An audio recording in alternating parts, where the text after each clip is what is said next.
तुलसी मीठे बचन ते सुख उपजत चहु ओर।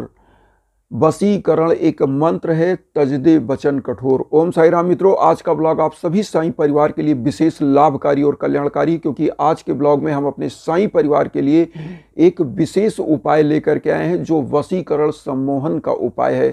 और आज हम बताना चाहते हैं, क्या साईं बाबा का कोई वसीकरण है? क्या वसीकरण के द्वारा आप अपने काम को बना सकते हैं? क्या वसीकरण का चीज करना पॉजिटिव है या निगेटिव है? और क्या वसीकरण के द्वारा आपकी मनोकामनाएं भी पूरी होती हैं? आखिर वसीकरण है क्या? वसीकरण को कैसे किया जा सकता है? ये सभी उपाय और अपने काम को बनाया जाता है, चाहे वो प्यार का संबंध हो, चाहे वो अधिकारियों से हो, चाहे वो बिजनेस का हो, कोई भी चीज़ कैसे किया जाता है सब कुछ बताएंगे। तो सबसे पहले हम ये जानना चाहते हैं कि साईं बाबा का कोई वसीकरण है या नहीं है। तो सबसे पहले हम बता दें, आप सभी लोग जानते होंगे, साईं सच्चरित्र सभी लोगों ने पढ़ा होगा। साईं बाबा खुद करिश्माई व्यक्तित्व के मालिक थे, चमत्कारी व्यक्तित्व थे। आपने इस कहानियाँ पढ़ी होगी साईं सच्चरित्र में कि बाबा जिसको चाहते थे शिरडी आने के बाद वो जाता था, जिसको कहते थे आज नहीं जाना है, अगर वो जाने की कोशिश करता था उसके साथ कोई ना कोई घटना होती थी और वो लौट आता था, क्योंकि बाबा त्रिकालदर्शी थे। और बाबा जिसको चाहते थे वही शिरडी आता था, जिसको नहीं चाहते थे वो नहीं आता था। इसको बोलते हैं सम्मोहन वसीकरण। और बाबा का जो सम्मोहन होता था, अट्रैक्शन होता था, जब वो बुलाते थे तो वही अट्रैक्शन आपको खींचती थी। हम यहाँ पर अपने प्रकृति का उदाहरण देना चाहते हैं। पृथ्वी से कोई चीज़ आप ऊपर फेंकिए, हम साइंस से इसकी तुलना करके बताते हैं, और वो चीज़ आप देखिए, कोई चीज़ ऊपर फेंकिए पृथ्वी से और देखिए वो नीचे आती है। क्यों आती है? इसको बोलते हैं ग्रेविटी, इसको बोलते हैं गुरुत्वाकर्षण, इसी को बोलते हैं सम्मोहन। कोई भी चीज़ अगर आप आकर्षित कर रही है आपको, तो वही है सम्मोहन, वही है वसीकरण, क्योंकि आप उसके बस में होते हो, आप उसकी तरफ अट्रैक्ट होते हो। जैसे आपने देखा होगा, कोई लड़की बहुत खूबसूरत है, लड़का एकदम बदसूरत है, लेकिन लड़की खूबसूरत होते हुए उस बदसूरत लड़के से प्यार कर रही है। कि होता क्या है कि उसके व्यक्तित्व में, बदसूरत लड़के के भी व्यक्तित्व में, विचार में, वाणी में, उसकी व्यक्तित्व में कुछ ऐसा गुरुत्वाकर्षण है, कुछ ऐसा सम्मोहन है, वसीकरण है कि वो उसकी तरफ अट्रैक्ट होती है। कुछ लड़के इतने खूबसूरत होते हैं, बदसूरत लड़की की तरफ जा रहे हैं। तो बदसूरत मतलब होता है कि खूबसूरती, फिजिकल अट्रैक्शन नहीं होता। आकर्षण जहाँ पर होता है वहाँ कोई भी चीज़ जरूरी नहीं होता है। जहाँ वसीकरण होता है, जहाँ सम्मोहन होता है, जो व्यक्तित्व का सम्मोहन होता है। इसीलिए आज हम आपको बताना चाहते हैं कि साईं बाबा का जो मंत्र है, कैसे आप वसीकरण को जान सकते हैं, कैसे वसीकरण किया जा सकता है। अब इसकी पॉजिटिव निगेटिव बात बता दें। जिस प्रकार से अगर नदियों में जल की मात्रा कम हो जाए तो चारों तरफ त्राहि त्राहि मच जाती है, क्योंकि वाटर लेवल डाउन हो जाता है और सूखा अकाल पड़ जाता है। लेकिन वहीं अगर नदियों में जल की मात्रा ज़्यादा हो जाए तो बाढ़ की स्थिति बन जाती है और चारों ओर त्राहि त्राहि मच जाती है। इसका मतलब यह है, अति सर्वत्र वर्जते। किसी भी चीज़ की अति नहीं होनी चाहिए, उसका दुरुपयोग नहीं होना चाहिए। और जहाँ पर दुरुपयोग होता है वहाँ पर चीज़ें खतरनाक स्थिति में होती हैं। मतलब या तो आप ही के ऊपर वो प्रभाव पड़ेगा या तो अगले के ऊपर। तो यहाँ पर बाबा का आप वसीकरण क्या है? कोई भी मंत्र, मंत्रों की शक्तियों को आप जानिए। मंत्र क्यों बनाए गए? एक शब्द लिख दिया गया, आप उस चीज़ को रात दिन पढ़ते हो, और वेदों में लिखा गया है, पुरातन समय से वो चीज़ें चली आ रही हैं, आज की नहीं है। तो आखिर उन मंत्रों में शक्तियाँ आई कहाँ से? ये मंत्र क्या होते थे? जो महापुरुष मुनि होते थे वो रचते थे और उन मंत्रों को जागृत करते थे, और जागृत करने के बाद वो समाज को देते थे कि इन मंत्रों का आप जाप करिए। जैसे हमारे यहाँ ये मान्यता है, ओम क्या है? इस सृष्टि का जो है वो शब्द है, ध्वनि है, ओम। तो कोई भी मंत्र जब ओम के साथ स्टार्ट होता है तो उसके अंदर एक चमत्कार होता है। और साईं बाबा का रहा सवाल, जो आप चाहते हो कोई भी मंत्र, तो जागृत करना पड़ता है। सम्मोहन किसी भी मंत्र को ऐसे नहीं होता है।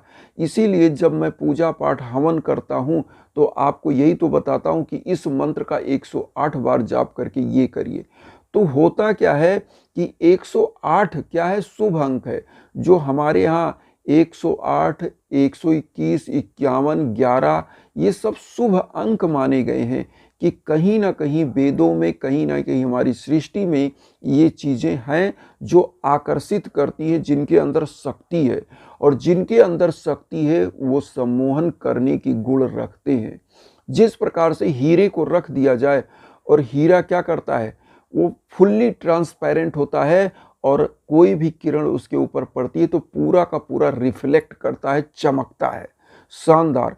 उसी प्रकार जब मंत्रों में ताकत आप बना लेते हैं, उसको जागृत कर लेते हैं, तो होता क्या है कि आप उस मंत्र से जो चाहें वो कर सकते हैं। तो इस मंत्रों की जागरण कैसे होते हैं, कैसे जागृत कर सकते हैं? अमावस्या के दिन ये किया जाता है, किसी पुख्य नक्षत्र में, गुरु पुख्य नक्षत्र में या किसी ऐसे शुभ नक्षत्र में मंत्रों का जागरण किया जाता है जिससे वो मंत्र सिद्ध हो जाए।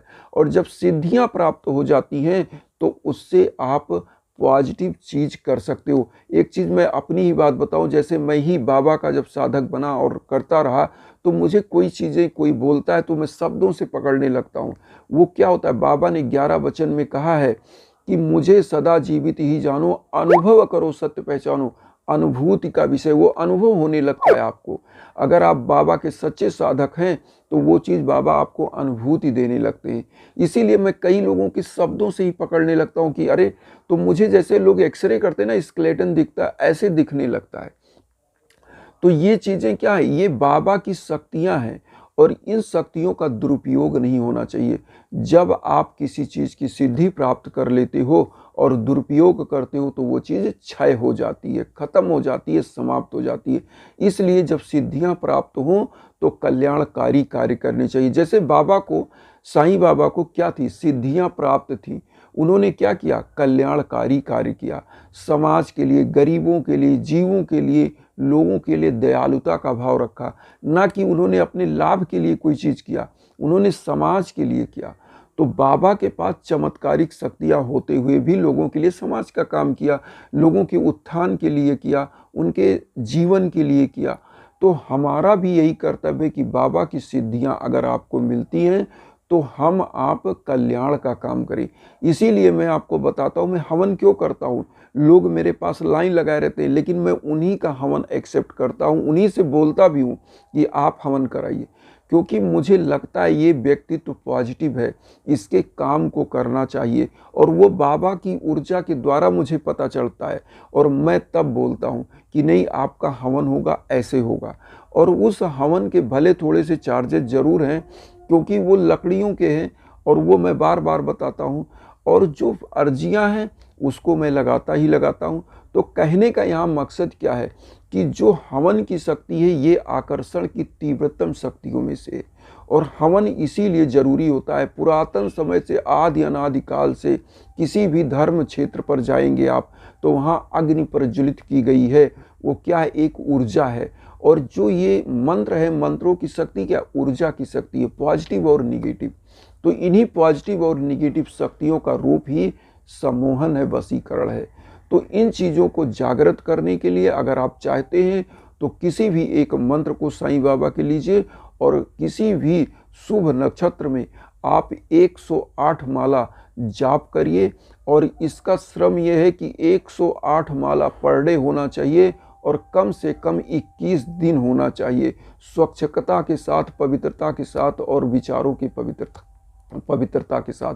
तो विचारों की पवित्रता होना चाहिए, तन मन सब लोगों से पवित्र होके तब आप किसी चीज़ की सिद्धि प्राप्त कर सकते हैं। इसीलिए कहा जाता है कि किसी भी चीज़ का दुरुपयोग नहीं होना चाहिए, सदुपयोग होना चाहिए। तो आप सभी लोग समझ सकते हैं कि वसुदेव कुटुंबकम की जो मैं भावना लेकर चल रहा हूँ उसमें आपका कल्याण हो, हमारा कल्याण हो, सबका कल्याण हो, विश्व शांति की तरफ हम बढ़े और परिवार बन के जुड़ें। तो आप भी मुझे परिवार बनाइए, चैनल को सब्सक्राइब करिए और उन साईं परिवार तक वीडियो को ज़रूर शेयर करिए जो किन्हीं कारणों से कष्ट में, दुख में है। तो इन चीज़ों को आप समझ सकते हैं, अर्जियां आपकी लग रही हैं और अर्जियों को लगाने के लिए आप कमेंट भी कर सकते हैं। तो इन्हीं भावनाओं के साथ ओम साई राम।